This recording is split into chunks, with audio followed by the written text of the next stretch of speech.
পম্পা ছোট্ট রান্নাঘর থেকে পম্পা বলছি। আজ আমি বানাবো পনির ভাপা। পনির ভাপা কীভাবে বানাচ্ছি আপনারা দেখতে থাকুন। পনিরে দেওয়ার জন্য আমি একটা ভাজা মশলা বানাবো। 4টে এলাচ, 1 চামচ ধনে, 1 চামচ জিরে, একটুখানি দারচিনি আর 1 চামচ মৌরি। এটা কড়াইটা আমার গরম হয়ে গেছে, এইগুলো দিয়ে আমি হালকা ভেজে নেব। এগুলো আমার গরম হয়ে গেছে, এবার আমি একটা জায়গায় ঠান্ডা করতে দেব। মিক্সার জারে আমি 10-12টা কাজু দিয়ে দিলাম, 1 চামচ পোস্ত আর 1 চামচ মগজদানা। এগুলো দিয়ে প্রথমে গুঁড়িয়ে নিয়ে তারপরে আমি একটা পেস্ট বানিয়ে নেব। কড়াটা আমার গরম হয়ে গেছে, এতে পরিমাণ মতো সাদা তেল দেব। সাদা তেলটা গরম হয়ে গেলে এবার পনিরগুলো ভেজে নেব, বেশি দেব না।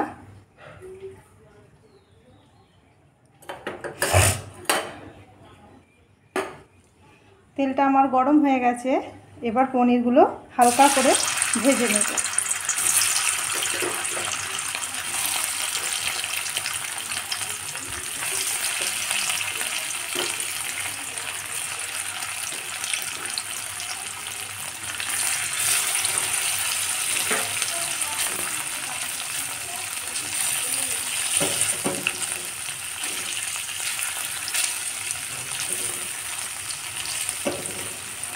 পনিরগুলো আমার হালকা করে ভাজা হয়ে গেছে, এবার আমি তেলে ফোড়ন দেব। পনির ভেজে তোলা হয়ে গেছে, এবার ওই তেলে একটা আমি শুকনো লঙ্কা আর একটা কাঁচা লঙ্কা ফোড়নে দিলাম।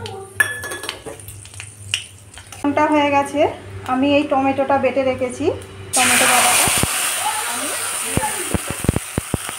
দিয়ে ভালো করে এটা আমি টমেটোটাকে নিয়ে নেব যতক্ষণ না কাঁচা গন্ধটা। টমেটোটা আমার কষানো হয়ে গেছে, এতে 1/2 চামচ ধনে, 1/2 চামচ জিরে গুঁড়ো আমি দিয়ে দিলাম আর দেব অল্প করে নুন দিয়ে এটা ভালো করে মিশিয়ে নেব। আর দেব এখানে ফেটানো টক দই। টক দইটা দেওয়ার সময় গ্যাসের আঁচটা একটু কমিয়ে দিতে হবে। এই টকটা ব্যালেন্স করার জন্যে আমি অল্প করে চিনি দেব। এই অল্প করে আমি চিনি দিলাম।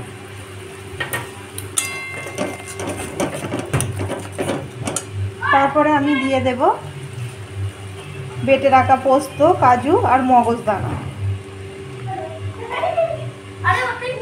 এটা একটু ফুটলে তারপরে অল্প করে জল দেব। গ্রেভিটা ফুটছে, এতে আমি বাটি ধোয়া জলটা এর মধ্যে আমি দিয়ে দিলাম।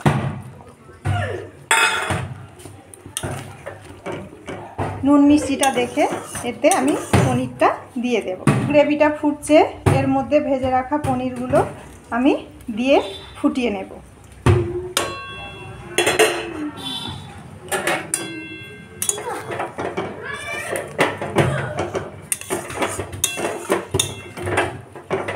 একটু ফুটুক।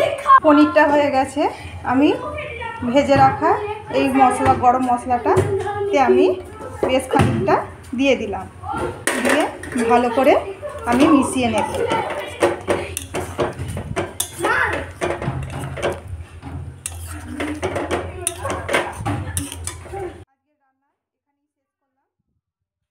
এই পনির ভাপা রান্নাটা যদি আপনাদের ভালো লেগে থাকে কমেন্টে অবশ্যই জানাবেন। আজকের মতো রান্না এখানেই শেষ করছি। নমস্কার।